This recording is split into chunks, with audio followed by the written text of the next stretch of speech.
Hello, I'm Craig Constantine. Today I'm talking with Brandy Heyde Montague. Welcome, Brandy. Thank you for joining me. Hey, thanks for having me. Excited to be here. I always think it's funny because a lot of times we feel like the guest and I, we feel like we're downshifting because, we're starting. We have to get serious. Because It's often true. we have very animated conversations before we start, as we have had twice now. So there are many things that you and I could talk about. We could talk about your show. We could talk about your mission. We could talk about animals. We could talk about there's lots of great stuff to talk about. And I think today we're going to try and turn completely left and geek out about podcasting. I'm going to say hardware, equipment, microphones, Macs. And people might go, wait, what? But anybody who's a podcaster or who's been thinking about podcasting invariably runs up against the challenge of, yeah, do I need headphones? What microphone do I use? Like all this stuff that most of us would have never worried about. Like, I mean, I had headphones. Yeah, whatever. They go on my head so I can listen. But now all of a sudden, these things that would just be technology that don't matter, now they're like the stuff that we're standing on or that we're talking through. And we begin to wonder, am I doing it right? What is right? So I'm sort of setting you up with a softball because you knew we were going to talk about, but I'm just thinking, what are some of the things that run through your mind when things go wrong? So like a situation where, oh, what is that I hear? You know, when you have a guest, you're like, is that on my end? Is that on there? Like, what are the kinds of things that run through your mind when you're trying to podcast and like the stuff is starting to get in the way of the actual podcasting, I guess is a way to put it. Hmm. In the way of the conversation, you know, Yes. Yes. See, much better. um, gosh, I have to say, I don't feel like a ton gets in my way in the conversation. So, interestingly enough, most of the people I interview are either working actively with animals, so you hear animals in the background, or they are outside, so you hear kind of nature happening, or they're working from home, and inevitably the Amazon guy shows up at the door and the dogs go nuts, right? Um, and so it's funny that the first thing that comes top of mind for me when you ask that question is just the fact that from day one, I have been making, I remember even my first guest talking about just making them comfortable with the fact that it's okay if crazy stuff happens in the background. Mm. You know, my very first guest, we were talking and her kids came home from baseball practice and came running through the house and like straight up to her and telling her all about what happened. And we were on live, video. And so it's, I think something that I've kind of just accepted with my show is that things are going to happen and we all kind of deal with that in our lives. And Mm-hmm. so as listeners, we kind of go with it. Now I will say if something crazy happens that kind of really derails us for, 60 seconds, 90 seconds, 7 minutes, then I will definitely get rid of that. And then we'll kind of talk again and start back over with the question, which is always painful on the editing part because the first version of the question is always much more authentic and better than, Right. my repeat. But The do-over. yeah. Do you find that I'm torn between setting a question up for people? Let's just keep talking to the podcasters out there. Do you find I'm going to say you're very that makes it clear that you're very good at guiding the guest through the experience of being podcast. That's not a thing. You're very good at guiding them through that experience, and I'm thinking that a lot of podcasters are nervous about that. Like when I first show up, like Craig, literally, when I first show up for these, I'm like, I don't know, like I actually, oh, what's that error code? I don't, what's going on here? And like, you kind of have to like poker face it. No, I know what I'm doing. I totally know. And I'm thinking, do you recall, are there things that still like, I don't want to say freak you out, but things that still like knock you off balance a little bit? And is it around the gear or is it around when you can see a guest get flustered or are there things that still knock you off balance? For sure. I mean, I'm not going to lie. I still get nervous going into every single podcast interview, whether I'm the host or the interviewee, the Oh, I guest. totally agree with you. I never raise my arms so you cannot see me sweat. Just to be I completely candid, because I'm I the talk host. often. I agree.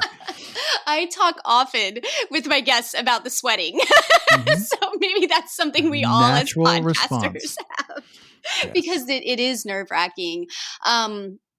I will say the technology usually gets me less than just my nerves of carrying the conversation and making sure that the Mm, questions that I'm asking are getting us to interesting information for my listeners. So I would say that's where the bundle of my nerves sit in doing an interview, as well as being a guest and answering questions in a way that keeps people engaged and interested. Um, Something else interesting, I will say on the technology front, and it is when things go slow, right? Or things get blurry, or things hang up.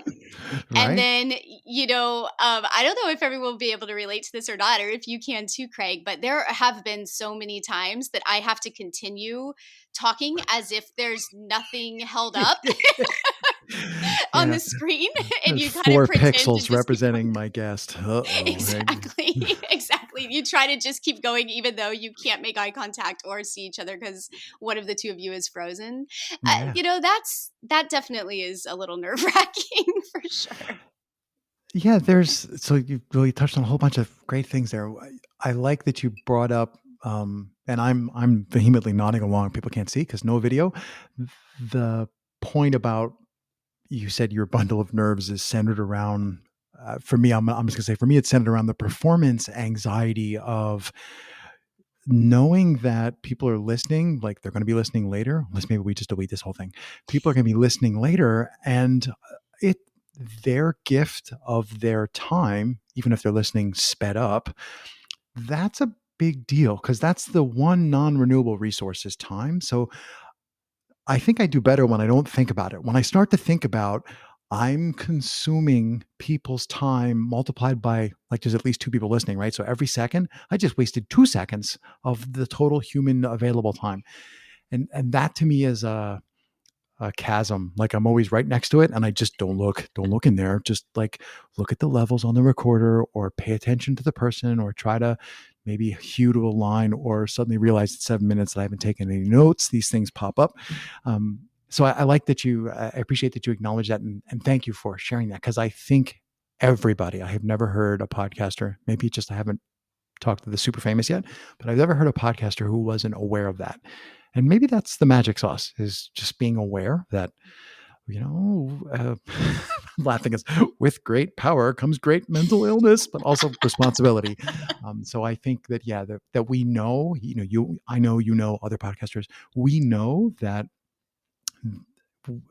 only we see how hard we work, but we know that we have a responsibility to try to do something, try to accomplish something. So Mm. thank you for, I don't know, leaping on that sword. I'll leap with you.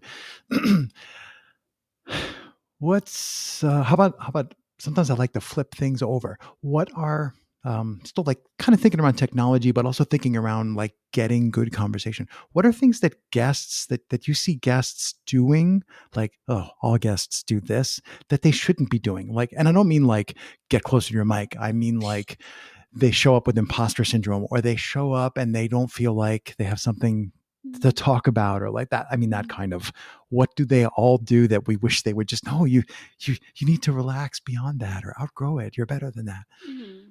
Yeah, I mean, along those lines of what you're saying, I do think most of my guests are pretty nervous.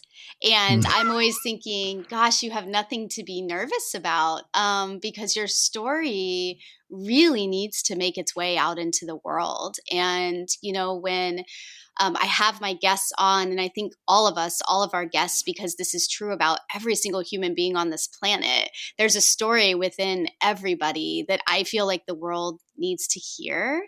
And I do try to anchor back into trusting that I would not be sitting in a conversation at this moment with this person if what is going to come up in the third mind between us is not meant to be something that goes out into the world and reaches other people. And so I think if I keep anchoring back to that grounded place, and I do it a million times in every single interview, it's like, Right. remember, meant to be here. Remember, meant to be here. Meant to Right. be here.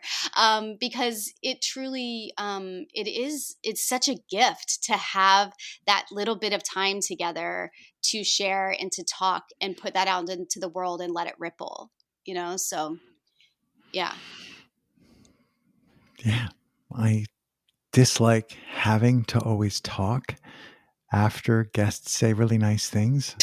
Not about me. I'm just like, that was really nice. And now I have to wreck it by talking. It's a good, and honestly, you were asking kind of at the beginning what makes me nervous. It's those moments, right?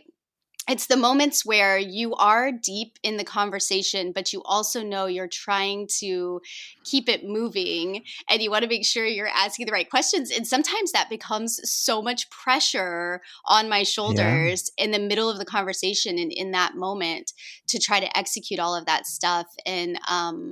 And yeah, I mean, that's where I feel the nerves when I sit down at my microphone. That's where I feel the nerves throughout the conversation. And then I do just keep trying to remind myself that whatever I say is what's meant to come out, and it's what's meant to say and move the conversation along, right? So I try to trust that. My favorite saying is, what could possibly go wrong? Yeah, You want exactly. that list in alphabetical order or monetary damages order, right? Yeah. Well, and what's interesting about that too, right? Is that I'm thinking my mind was just cataloging logging all of the crazy things that have gone wrong. And yet here I am. I've survived them. It's been okay. I've figured it out. Sometimes things Mm-hmm. are more complex than others, but I've gotten through them and here I am and I'm still going. I'm still podcasting. Like I'll live through no matter what goes wrong, I'm going to live through it and we'll figure it Yeah. out and it'll be fine. Multiple ideas popped into my head. One of them is more and more, because I also volunteer in spaces that teach people how to podcast. So thousands of podcasters, more and more people ask me, and in random, like, in day-to-day life, hey, should I start a podcast? And I go, no, you should not.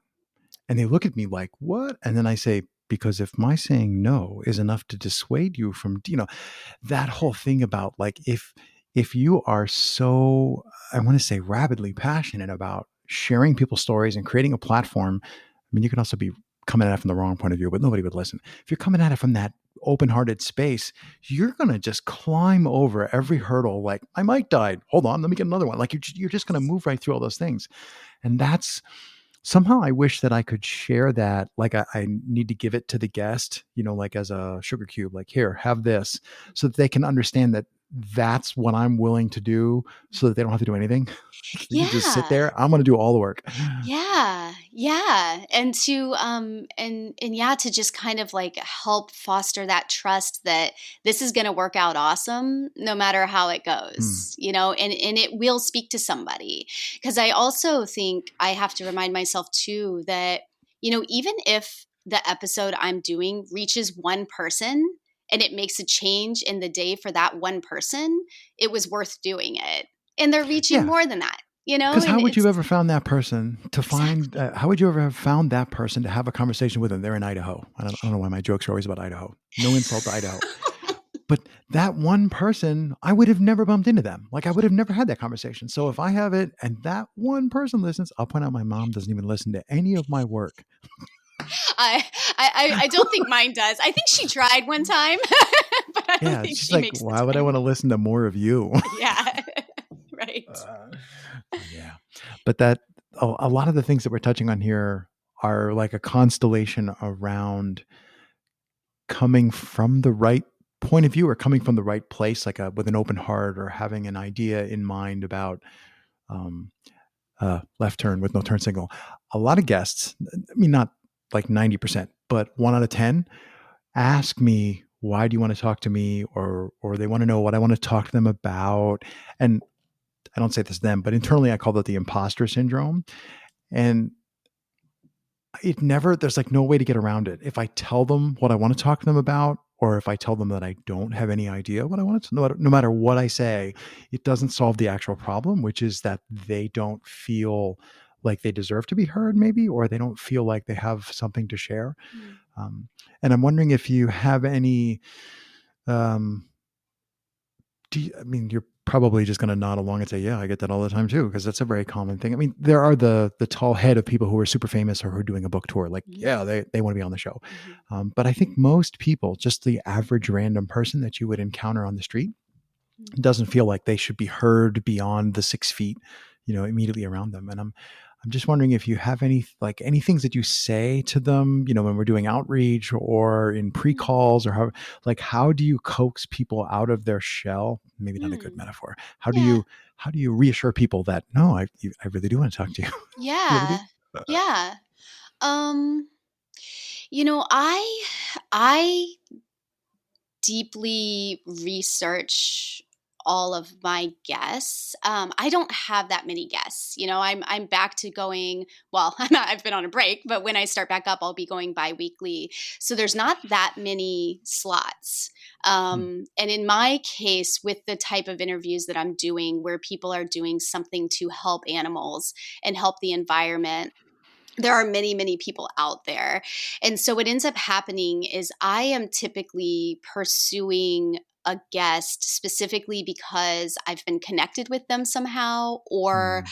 I I have just fallen in love with the work they're doing and I'm really passionate about it.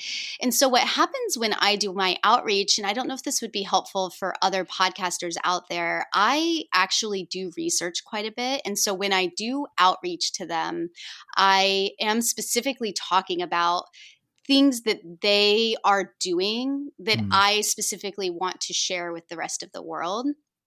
So perhaps that helps in getting the interviews. I think also, like I said, there's like a connection there. So I will say one thing that I have learned through podcasting is I try to trust my gut when I meet somebody that I think, oh, that person would be a good guest.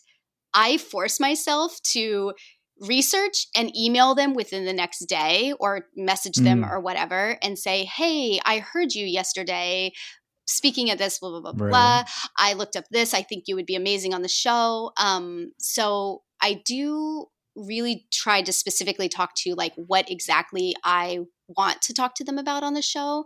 One other thing that I have noticed helps me is I have a one pager that is a Google Doc that just says like, this is the podcast.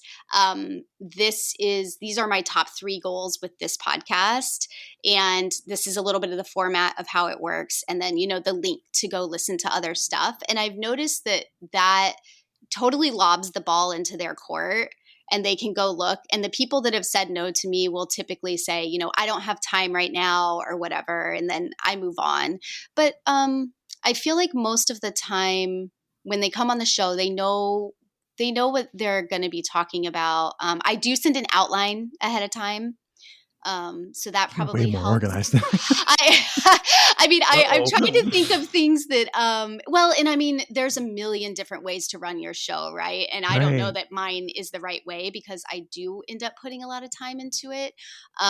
But in terms of just like once I sit down with the guest, I do think they have nerves, but I do usually think they are pretty clear on like what we're gonna Talk cover about. and what we're going to talk Hmm. about.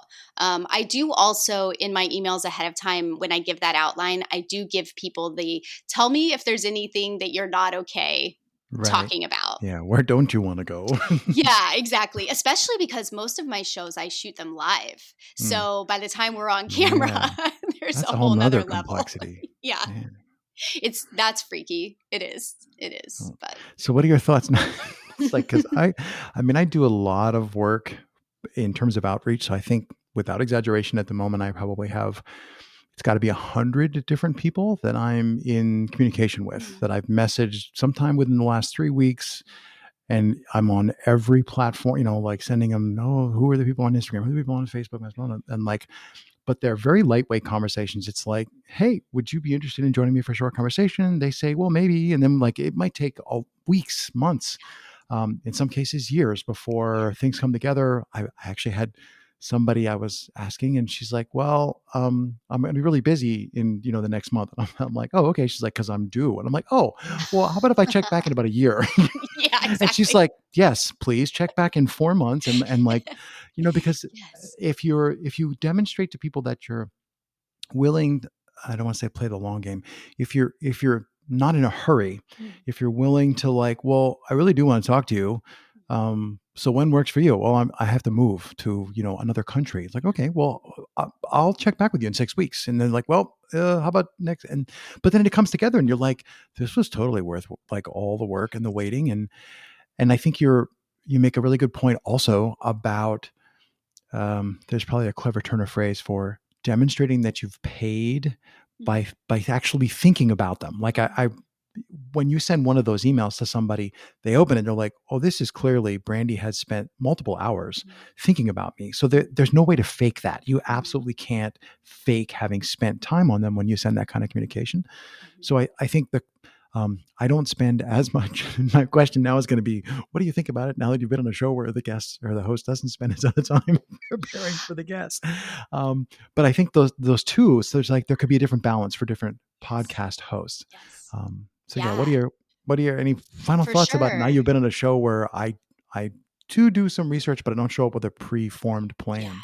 Yeah, yeah. And I will say too, just in case this is confusing for people, I won't actually like plan until we've set a date and it's going to Right. happen like the week ahead. But I think for me, I almost feel like this comes back to a topic we touched on a couple of times, which is trust, that everything is what it's meant to be. And I think there's millions of podcasters out there, and every Mhm. single one of us is unique and individual in what is going to make sense for us and what's going to work. And I also think that's evolving. Like, 2 years ago when I started this, I was a very Right. different podcaster and processor than I am now. Um, so I don't think there's any right or wrong way to do it, honestly. I think exactly the way that you've done this is perfect. Like, here you and I are, we're having this honest conversation. I love it. I hope that it reaches people. And, we didn't have to do a ton of prep work. And I think that's great.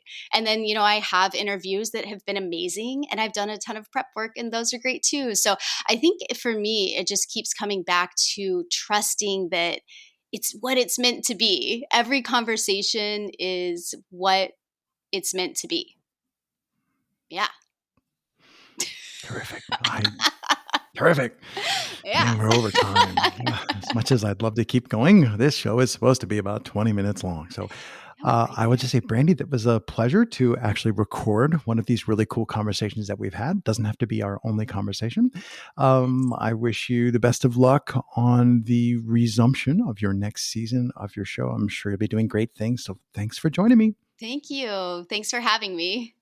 Bye.